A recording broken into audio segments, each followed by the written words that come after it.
me olhaste nos olhos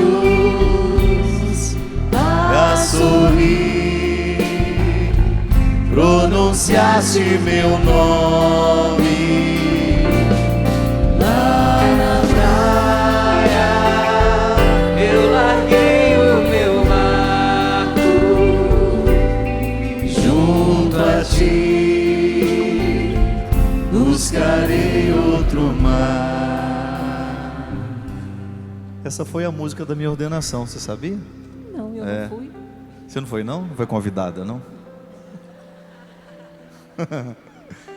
O lema da minha ordenação foi esse: e a sorrir pronunciaste o meu nome. Porque o nome da gente é pronunciado de muita gente, né? De muita forma, né?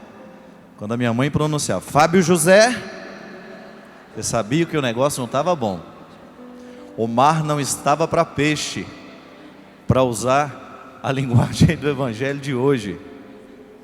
Quando a mãe da gente chama a gente pelo nome composto, meu amigo, corre que o negócio não está bom. Então a maneira como está, eu costumo dizer que toda palavra tem um invólucro, né? O invólucro é aquela emoção da voz, é o jeito de olhar, é como se fosse uma moldura para o quadro. Igual aqueles amantes que olham para o outro e falam, eu amo você, né? Ou então tem aquele um pouco mais macio, né? Eu amo você, querida. Qual que você prefere? O segundo? Tudo depende da maneira como o outro fala o seu nome, ou diz a frase. Um dia escutei Jesus chamando meu nome assim: Fábio, vem meu filho. Sorrindo mesmo. Eu não tenho outra lembrança de Deus me chamando. Graças a Deus, todos aqueles discursos pesados que de vez em quando eu ouvia nas homilias dos padres que eram lá da minha paróquia, muito bravos, muito severos, eles estavam de acordo com o jeito de ser de padre naquela época. Todos nós tivemos padres assim, não tinha? Tinha o padre Cornélio lá em Formiga, meu amigo, que ele passava perto da gente, me tremia nas bases. Para fazer uma confissão com o homem daquele, a gente começava a ter diarreia 2, 3 dias antes. Mas ele era assim. Vai ver que ele escutou a voz de Deus chamando ele assim: Cornélio, vem aqui, menino. Você vai ser padre? Eu não. Jesus estava meio distraído na hora que me chamou, eu acho. Se tivesse prestado bem atenção, não teria chamado, não. Mas não importa, sabe por quê? Jesus é muito tranquilo no que ele chama, porque ele sabe que se for dócil aquele que é chamado, ele vai ficar de acordo do jeito que ele quer. A vida é um chamado, minha gente. Estou ouvindo o tempo todo essa voz de Jesus me convidando. Hoje eu ouvi isso de manhã. Eu lá grudado naquela cama, parecia que tinha passado um super bonder em mim. Sabe quando você acorda e que você não tem vontade de levantar a cabeça? A dor no corpo é tanta que eu sentia que se tivesse passado uma super bonder em mim. Mas eu ouvia que Jesus me falava: ô meu filho, acorda. A Dona Nazaré veio lá de Juiz de Fora, está lá na Canção Nova já. Dona Maria, ô padre, não faz isso comigo hoje não, meu filho. Gabriel Chalita está lá, você sabe que ele é chato. Ele é exigente, vai pregar com você. Nós ouvimos assim, de acordo com a história que a gente tem. No nosso livro Cartas entre Amigos, eu falo isso para ele numa carta.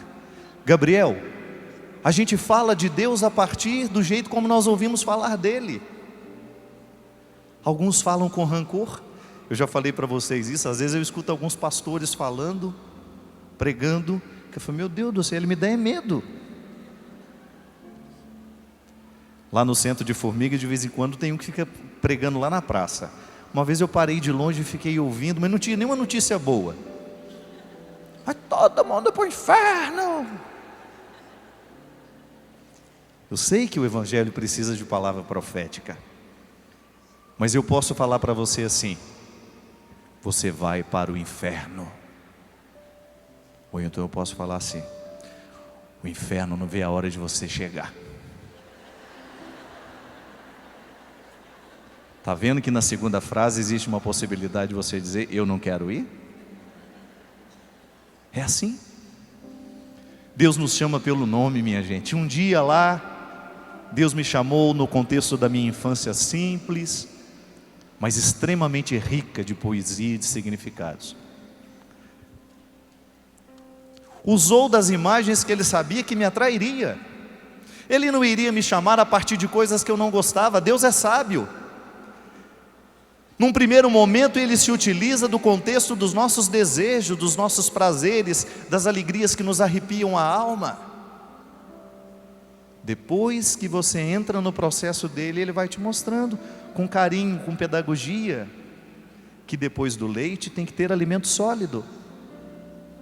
Aí depois Ele fala assim no seu ouvido: chupa essa manga. Não é assim que a gente fala quando a coisa está difícil? Chupa essa manga, meu filho. A coisa não é fácil não. Quer ser grande? Passa pelo caminho da humilhação.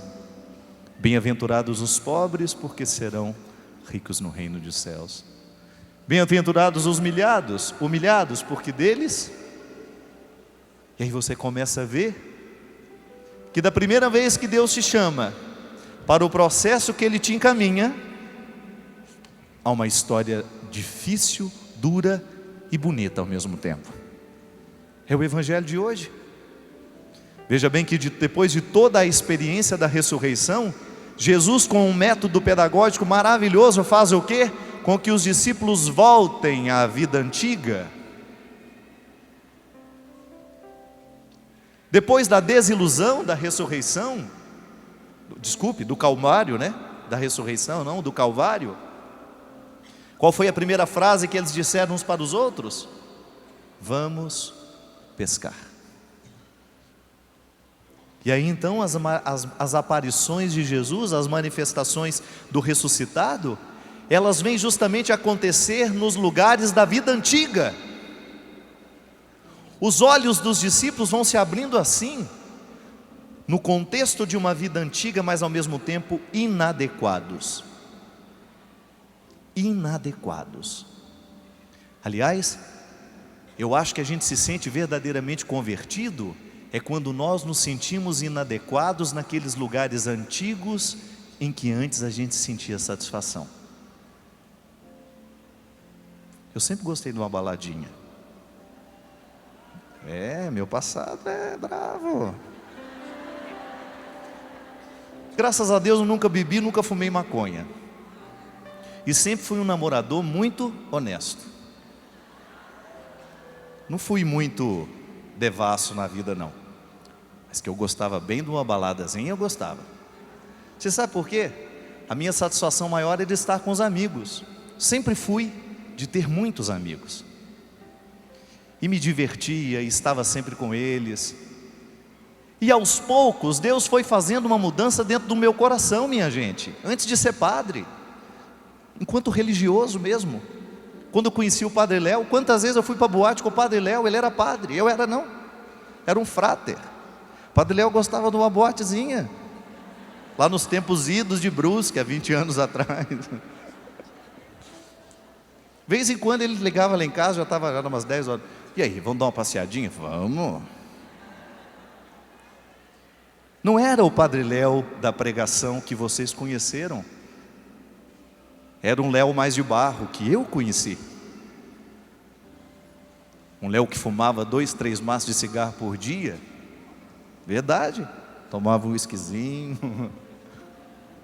Mas que depois um dia também foi percebendo que Deus foi entrando tão dentro do coração dele, que as baladas, os cigarros e o uísques não faziam mais falta. Minha gente, esse é o verdadeiro processo de Deus em nós. Chega de hipocrisia. A nossa verdade é o lugar onde Deus trabalha.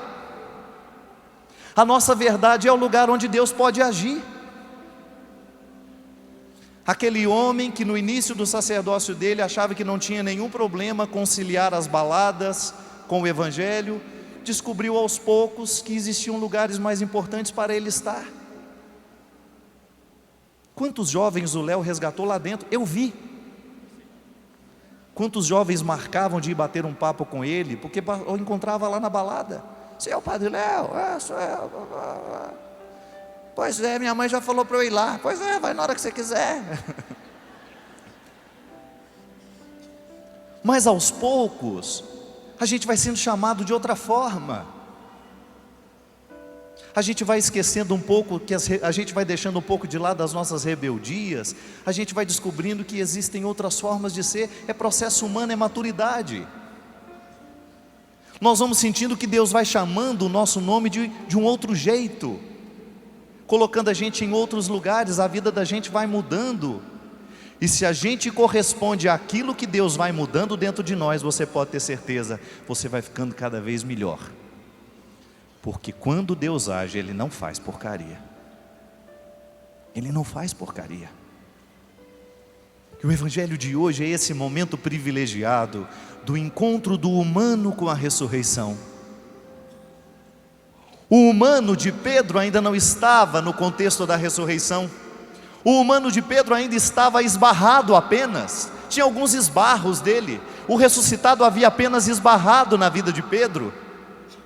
Ele ainda não estava totalmente convencido do que Jesus havia verdadeiramente feito na vida dele. Vai ver que ainda existia muita dúvida no coração de Pedro. Pedro era um homem temoso. Vai ver que ele ainda lutava com ele mesmo. Vai ver que ele ainda carregava dentro dele aquele: oh meu Jesus, será que eu fiz certo em abandonar o meu barco? Em deixar a minha vida antiga para colocar os meus pés nas suas pegadas? Será que eu vacilei? Mas eis que Jesus chega.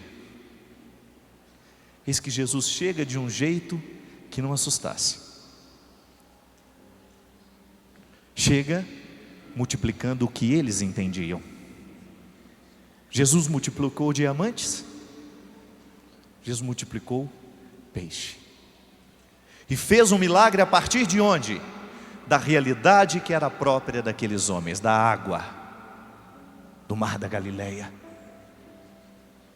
Foi ali que Jesus verdadeiramente fez com que Pedro pudesse reconhecer que ele ainda não amava o suficiente e que este era o primeiro passo para amar. O meu professor que trabalhou conosco este texto na faculdade, ele dizia que essa tradução que a gente leu não é tão fiel.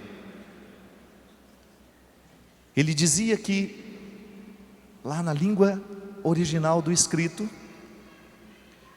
quando Jesus pergunta 3 vezes: Pedro, tu me amas? Pedro não responde que ama. Pedro usa uma expressão, um outro verbo, que é: eu gosto de você. Eu gosto. Aí você sabe qual é a diferença que existe para você se você perguntar: você me ama? E eu olho para você e digo: eu gosto de você. Tem diferença? Tem. Sabe por quê, minha gente?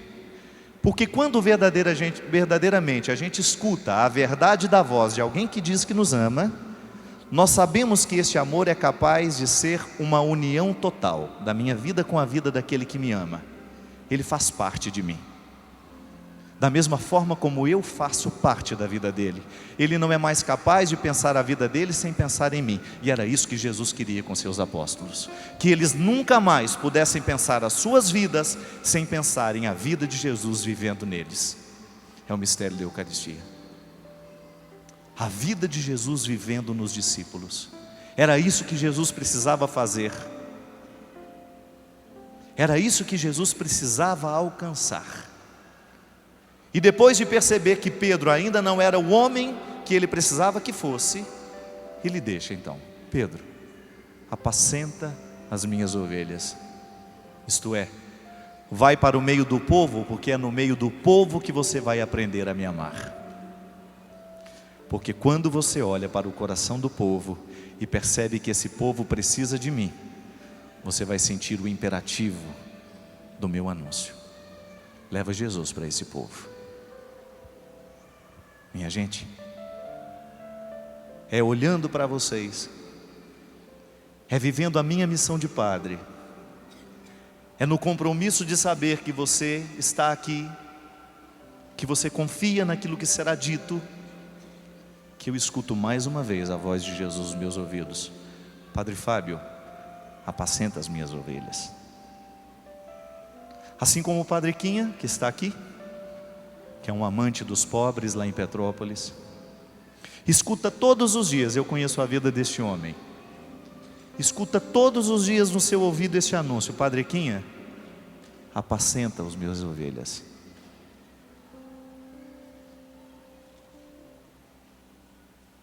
Quando nós descobrimos, minha gente, que o amor a Jesus muda o nosso nome, nós nunca mais poderemos pensar a nossa vida fora da missão que Jesus nos colocou. Senhor, Tu me olhaste nos olhos a sorrir, pronunciaste o meu nome lá na praia. Eu larguei o meu barco junto a Ti, buscarei outro mar. E aí a gente sabe o que é que tem lá dentro desse barco que a gente largou para trás. Ixi, tem muita coisa. Tem umas coisas que de vez em quando a gente sente falta, né? Será que eu posso ir lá buscar alguma coisinha? Não. Depois de ter assumido essa vida em Cristo, este compromisso, a sua vida nunca mais será a mesma. Nunca mais será a mesma. Você vai interpretar os fatos de uma forma diferente. Você vai olhar para a vida de um jeito diferente. Você vai olhar para os seus filhos de um jeito diferente. Você vai olhar para os desabrigados de um jeito diferente. Você vai olhar para a igreja de um jeito diferente. Nós estamos vendo, minha gente, quantos escândalos estão aflorando hoje no coração da nossa igreja. Ontem mesmo, quando dizia, dessa reportagem que eu vi hoje, entrevistaram uma senhora, perguntaram para ela: o que a senhora acha do dinheiro do dízimo ter usado para aquelas finalidades que o padre disse que usava? E aquela senhora, com as lágrimas descendo pelo rosto, falava assim: eu me sinto traída, porque na hora que eu ajudo a minha comunidade, eu estou verdadeiramente acreditando que aquele dinheiro é para a evangelização. Vou dizer para vocês, isso é motivo para nós desistirmos da igreja? Não, porque o Cristo que eu anuncio não é pedófilo.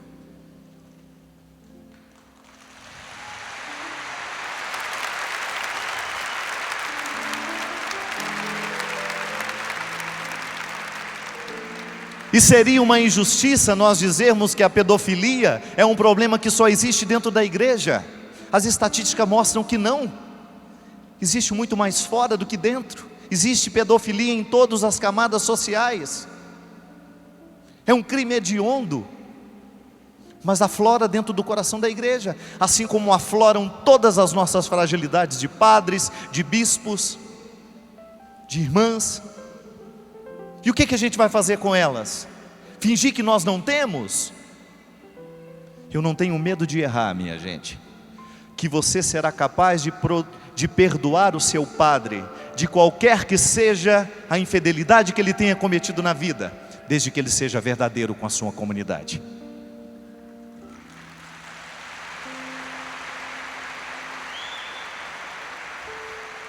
O que as sociedades reprovam, e reprovam com razão, é quando nós não somos capazes de reconhecer que nós temos chagas que precisam ser curadas.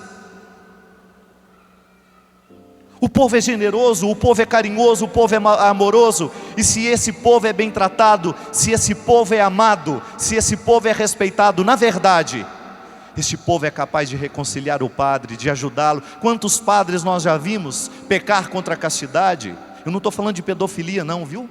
Pedofilia não entra no que eu estou dizendo. Porque se tem uma coisa que eu acho abominável nessa vida, é a gente se utilizar da nossa autoridade religiosa para seduzir quem quer que seja. Você pode até compreender que num determinado momento houve uma fraqueza, ele se envolveu com aquela pessoa, ele se apaixonou por ela. Fato da vida. É descuidar e isso pode acontecer. O cuidado tem que ser nosso, que sabemos que nós precisamos nos preservar. Quantas vezes nós já vimos padres que caíram, que com a cara limpa tiveram coragem de pedir perdão. Me desculpe, minha gente, eu errei. E você é capaz de reconhecer? Ele erra como nós erramos. Quando de maneira tão sábia o Papa pediu perdão e disse que a igreja sofre na carne, as fraquezas do mundo sofrem mesmo. Nós também somos Simãos. Nem sempre conseguimos ser os Pedros que você precisa que a gente seja.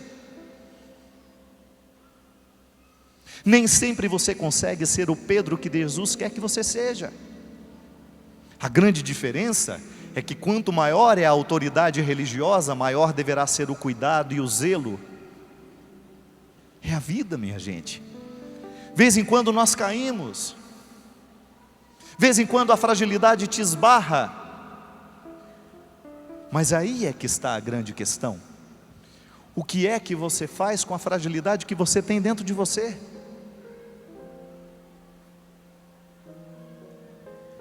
O que é que você faz com aquilo que você reconhece como um limite? Quando você não conseguiu ser. E eu volto a dizer, a proposta de Jesus para nós é uma proposta violenta. E é por isso que ele dizia que só vai entrar no reino dos céus aquele que for violento. Aí, maravilha, agora eu saí metendo porrada em todo mundo que eu encontrar. Igual a mulher que rezava, né? Tinha muita dificuldade com o marido. Ô Senhor, dai-me forças. Passava, acontecia mais alguma coisa. Dai-me força, Senhor, porque se o Senhor me der, eu arrebento ele na pancada. Não é essa a violência. É a violência de você amarrar numa corda firme tudo aquilo que te faz ser um ser humano deplorável. É fácil. É fácil a gente agrupar a fila dos que são miseráveis, dos que estão o tempo todo a serviço da maldade, dos que estão o tempo todo comprometidos com a mentira, com a fofoca. É muito fácil nós engrossarmos o time daqueles que condenam, sem saber os motivos da condenação. É muito fácil a gente se transformar numa pessoa mentirosa. É muito fácil a gente se transformar numa pessoa ambiciosa, capaz de passar em cima dos outros para alcançar o que a gente quer. É fácil a gente se tornar hipócrita, minha gente. A hipocrisia é uma máscara que a gente vai colocando aos poucos, basta você permitir. Eu sei o peso que eu carrego por ser um homem público, vocês sabem o peso, o tanto que as pessoas imaginam vocês.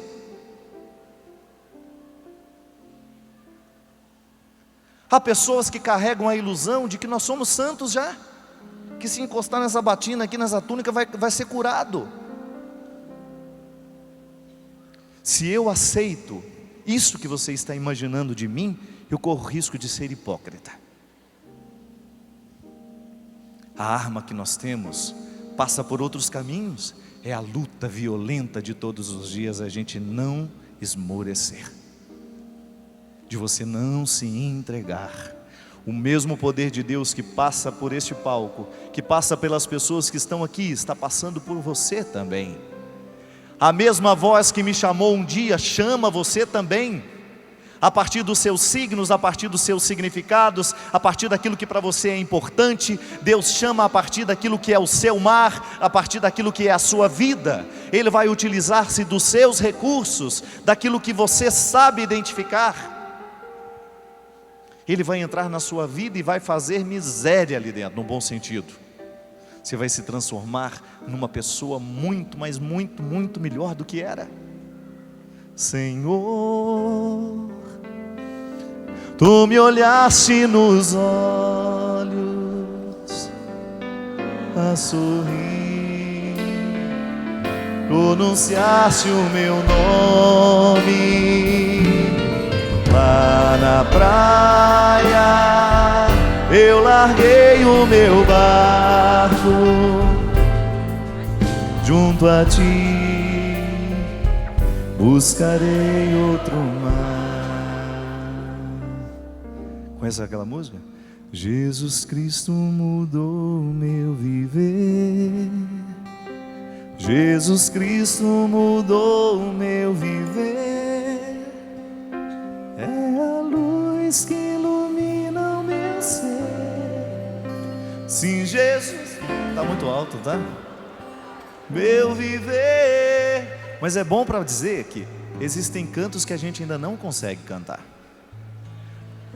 Diferente hoje é o meu coração. Aí vem um amigo e dá o tom certo para você poder cantar. A vida é assim. Quantas coisas na vida você almeja e ainda não é para você? O tom dessa música ainda não é para mim. Pode ser que seja. Se eu estudar canto, desenvolver a minha potencial, pode ser. Agora, o tom de hoje, a música de hoje, eu não tenho direito de abrir mão. A voz de hoje, o chamado de hoje, se você não escutar, você está sendo negligente com você.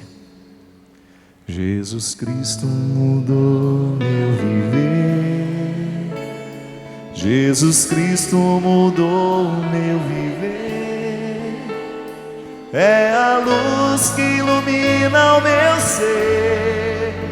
Sim, Jesus Cristo mudou meu viver. Diferente hoje é o meu coração. Diferente hoje é o meu coração. Diferente hoje é o meu coração. Cristo deu-me paz e perdão. Sim, diferente hoje é o meu coração. Gente, é tão verdadeiro isso, né?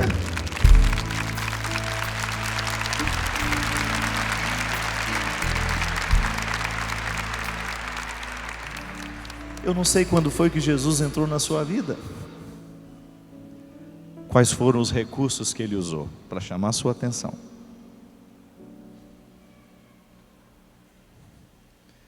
Eu não sei quais foram os recursos que Deus usou para entrar na sua vida. Eu não sei se Ele já entrou muito, se Ele já entrou pouco, se Ele já convenceu bastante. Mas uma coisa é certa: você já não é mais o mesmo o ser humano de antes. Você está aqui. Alguns com uma carinha de repolho depois que a feira terminou. Ninguém me ama, ninguém me quer, ninguém me levou para casa. Outros com aquela cara de brócoli viçoso, orgulhoso por saber ser desejado, né? Descaidinhos, outros mais inteiros. São tantos processos. Mas uma coisa é certa: alguma coisa de muito divino já começou a acontecer dentro de você. Diferente hoje é o meu coração. Diferente hoje é o meu coração. Cristo deu-me paz e perdão. Sim, diferente hoje é o meu coração. Você sabe que o Padre Léo, de vez em quando eu escutava que eu tinha a oportunidade de ouvi-lo pregar vivo aqui. É claro que eu fazia a ponte com o passado. Fê, Léo, quem te viu, quem te vê. Isso é maravilhoso, minha gente. É por isso que a pregação dele tinha tanta força. Resolveu colocar para fora a história podre que um dia ele viveu e fez disso matéria de prima de conversão para muitos de nós. Não teve medo de expor a ferida.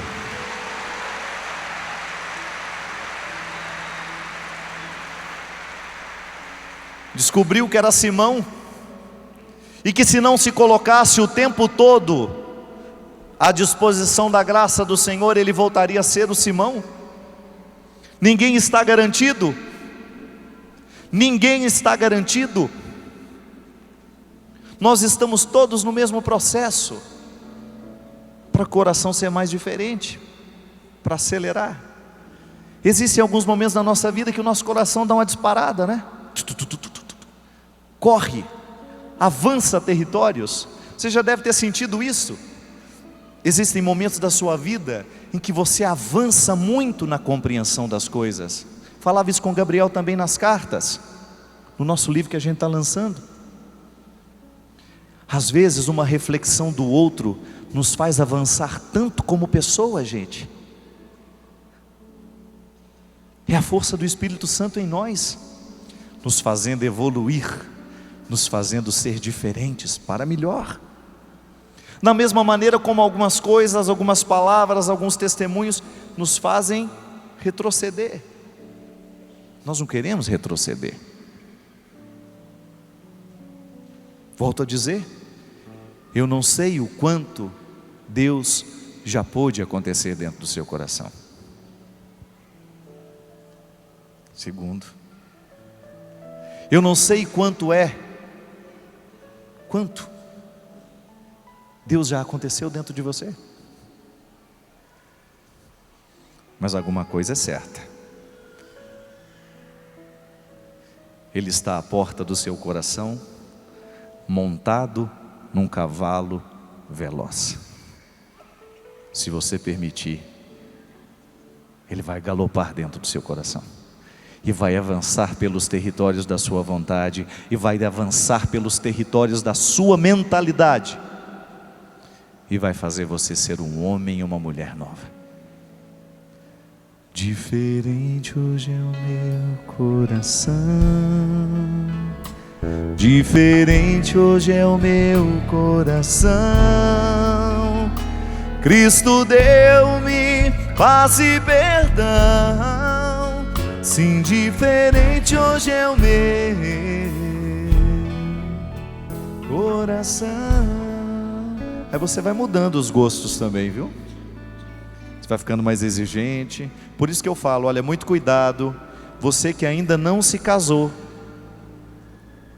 Cuidado, você que ainda não se casou e que está vivendo um bonito processo de conversão. Sabe o que vai acontecer com você? Você vai ficar tão exigente que é possível que você fique encalhada para o resto da vida.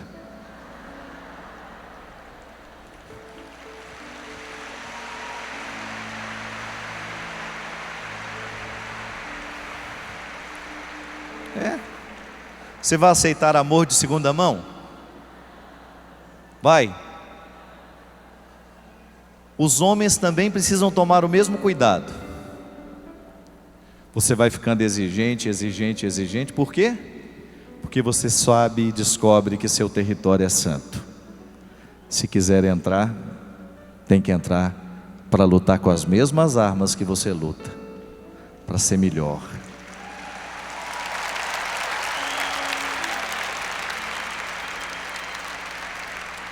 Agora, se já está casado e não tem jeito, sabe o que você faz? Vive um processo de conversão a dois. É o único recurso.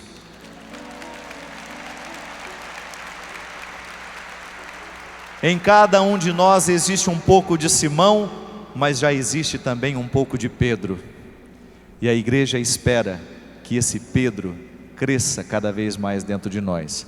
Porque se Pedro cresce dentro de nós com sua força apostólica, Jesus acontece.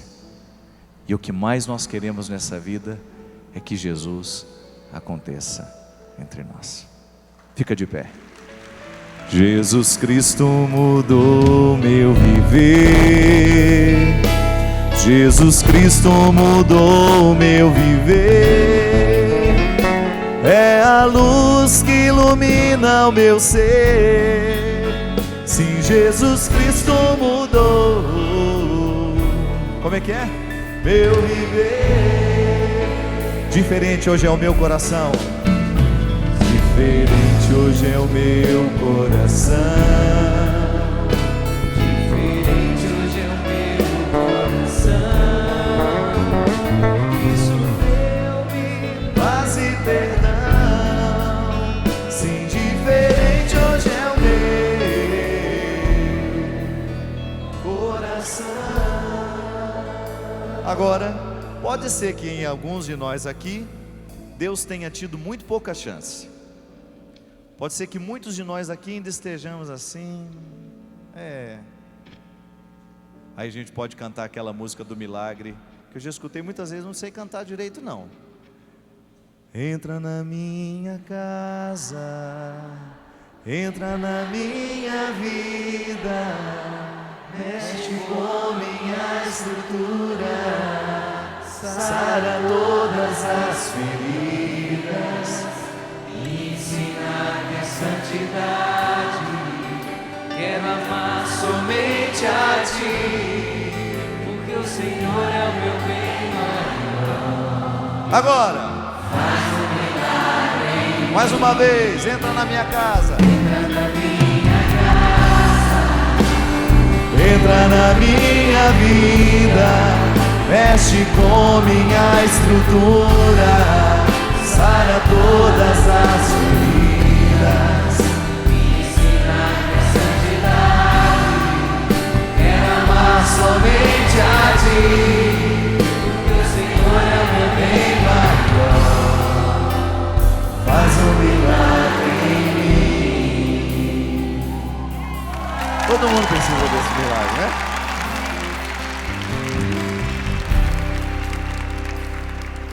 Sabe, minha gente, o sentimento que me ocorre quando olho para você, cantando com esse desejo bonito, que está expresso no rosto, é isso. Oh, minha gente, a igreja é mais santa quando nós somos bem intencionados.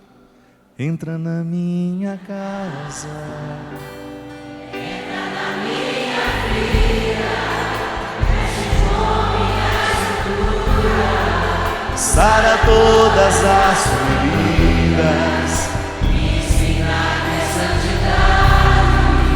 quero amar somente a Ti, Porque o Senhor é meu bem maior. Faz um milagre, solta a voz, canta bem bonito. Entra na minha casa, entra na minha vida, mexe com minha estrutura, sara todas as feridas, ensina-me a santidade. Quero amar somente a Ti, porque o Senhor é o meu bem maior. Agora, pois o Senhor é meu bem maior. Mãozinha no peito, mãozinha no peito, mãozinha nesse coração que às vezes é teimoso, que às vezes é simão, que às vezes é preguiçoso, que às vezes não quer nada com os planos do Senhor. E aí você humildemente volta a dizer: o diabo não pode nada com um coração que é verdadeiro. O diabo só tem espaço no coração que mente. Pois o Senhor é o meu bem maior. Faz um milagre em mim.